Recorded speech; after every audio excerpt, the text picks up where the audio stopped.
In this video, we're going to see the amazing Mehdi Hasan TORCH Tulsi Gabbard and also really rip into the Democrats and explain why they're failing when it comes to dealing with the Epstein scandal. As usual, let's watch the video in full. I'm going to give you guys my thoughts towards the end. Mehdi, great to have you here. First of all, your take on this new row, because by and large, Barack Obama, keeps his peace, doesn't jump out, isn't very vocal on social media, but this has really got under his skin. Yeah, I was surprised, Andrew, and thanks for having me, to see the Obama spokesman put out the statement yesterday. With Trump, it's always a problem, right? You can't respond to every crazy thing that he says, and he says a lot of crazy things, a lot of authoritarian things, a lot of racist things, a lot of insane things. But obviously this bothered Obama. He's being accused of treason. They're using the intelligence community to do it. Tulsi Gabbard is a willing enabler. She's the director of national intelligence. She's a former Democratic congresswoman who defected to the Republican Party, to Trump and MAGA.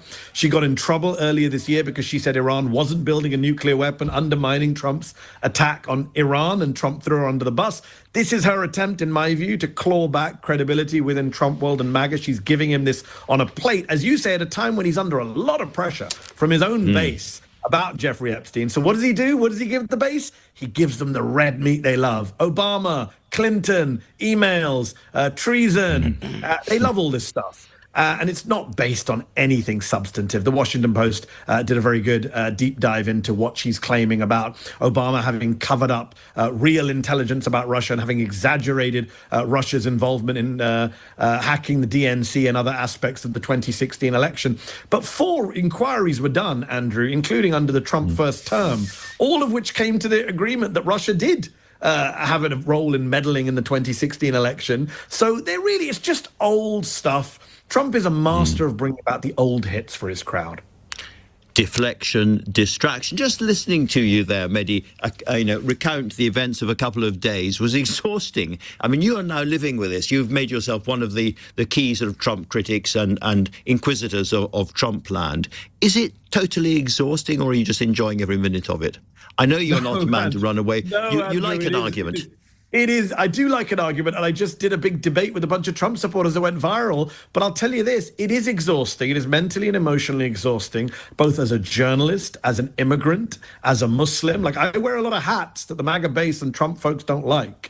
And it is very exhausting. I'm bringing up 2 children in the United States. In this country right now, we are 6 months into Trump's second term. Ask anyone here, supporter or critic, it feels like 6 years of Trump. That's how much he's thrown, to quote Steve Bannon, he's flooded the zone with excrement, I think was the phrase, I'll use politely phrase, that Bannon used a few years ago. That's what he does every day. It's a new shiny object for people to chase after, something controversial, something illegal, something racist, something just completely insane.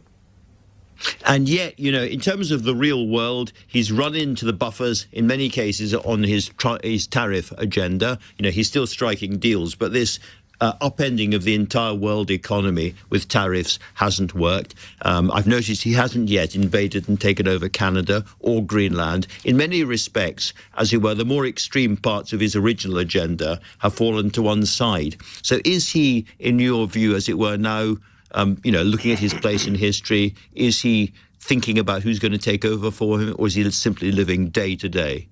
No, Donald Trump lives day to day. I mean, people around him are surely strategizing, the Stephen Millers, the Steve Bannons. In fact, Steve Bannon has talked openly about trying to find a way for him to serve a 3rd term, which would be unconstitutional under the 22nd Amendment. Trump himself has kind of toyed with it and played with that idea. He loves to kind of troll people. He said he's not ruling it out. So in that sense, legacy-wise, Trump wants to stay on the scene. But right now, it's a survival game for him. This is the first, just to make it clear to your listeners and viewers in the UK, this is the first Trump scandal in 10 years. I've been following this man since he came down the escalator in 2015 and declared his candidacy for president. This is the first scandal, Andrew, the Epstein scandal, which is being led by his own base. This is not Democrats, leftists, liberals. Yeah.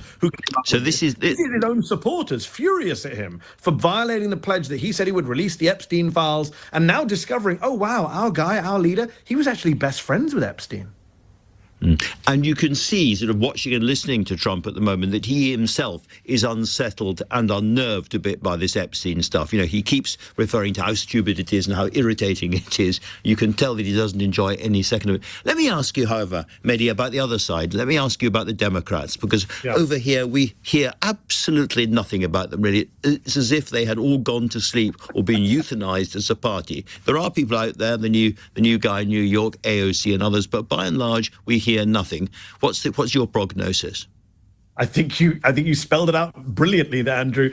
You hear nothing in the UK. Well, I'll tell you what, you hear nothing in the US too. They are silent. The leadership is failing miserably. The Democratic base is in uproar against its own leadership. The polls show anywhere between 60% and 80% of Democrats want a change of leadership in their party. They're not happy with the Senate Minority Leader, Chuck Schumer. They're not happy with the House Democratic Leader, Hakeem Jeffries. They're not happy with a lot of these mainstream Democrats who've just rolled over for Trump, who have stayed silent, stayed on the sidelines, haven't really taken the fight to Trump. When the New York mayoral candidate, who you mentioned, Zohran Mamdani, who won the New York mayoral primary, this 32-year-old Muslim immigrant who's won this candidacy, Democratic Socialist, Andrew, running for mayor. They haven't even endorsed him. He won by a landslide, and the party leadership has refused to endorse their own candidate in New York, which has enraged even centrist Democrats who are saying, what is going on here? Where is the leadership of the opposition? You're in the UK, where you have an opposition party, you have a shadow front bench, you have people shadowing government portfolios. We don't have that here. So Trump can kind of do all sorts of craziness to the aid department, to the State Department, to the education department, and there are not Democrats forensically, strategically, relentlessly standing up to him on all of those fronts.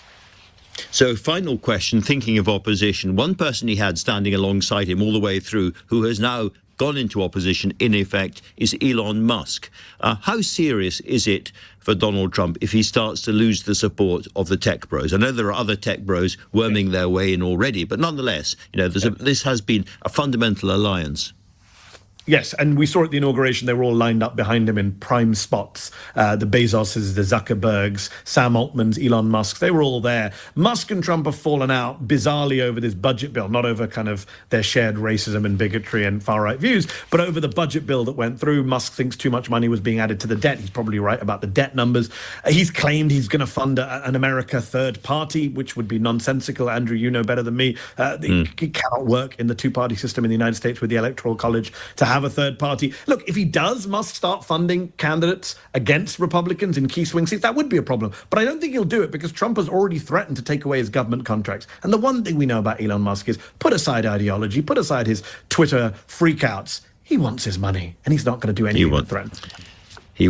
So look, I'm gonna in this one. I honestly just, I haven't done any research. This is me just off the top of my head. Look, and I want to touch on just some of the points that it is that Mehdi touched on. First and foremost, let's touch on what Mehdi Hasan said in regards to the Democrats. Like, the host is 100% right. Over here in the UK, you wouldn't believe that there's a Democratic Party. You would not believe that there is a Democratic Party that is out there in the United States of America, because I am not seeing them do absolutely anything in regards to this Epstein scandal. I'm not seeing them do absolutely anything to push back on the Republicans and MAGA trying to use this Obama quote-unquote scandal to try and cover for the Epstein files. I'm not seeing them do diddly squat, absolutely nothing, and it's absolutely embarrassing.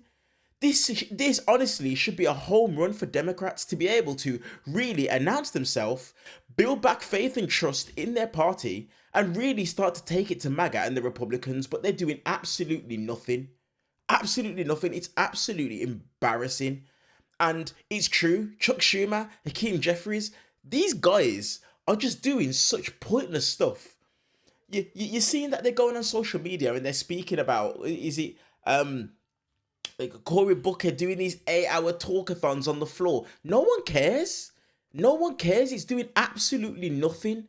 Like, it's time to really take the game to MAGA the exact same way that they're doing it to Democrats. And it's really time to just go after these guys. But Democrats, as usual, aren't willing to do it. You need people like a Mehdi Hasan. You need people like a Jasmine Crockett who aren't afraid to literally go toe-to-toe with a lot of these MAGA and these Republicans. It's absolutely embarrassing stuff. In regards to what it is that Mehdi said in regards to Donald Trump, 100% he is panicking because his own base aren't allowing this to go to sleep. They're not allowing it to go to sleep. As much as these guys are trying to, what do they call it? They're trying to flood things out into the world in regards to this. They're not letting it go. And that's good. That is how it should be. Do not allow this to be something that can just, go with the wind. No way. No way. Don't allow it to be the case. Now, Tulsi Gabbard should be ashamed of herself.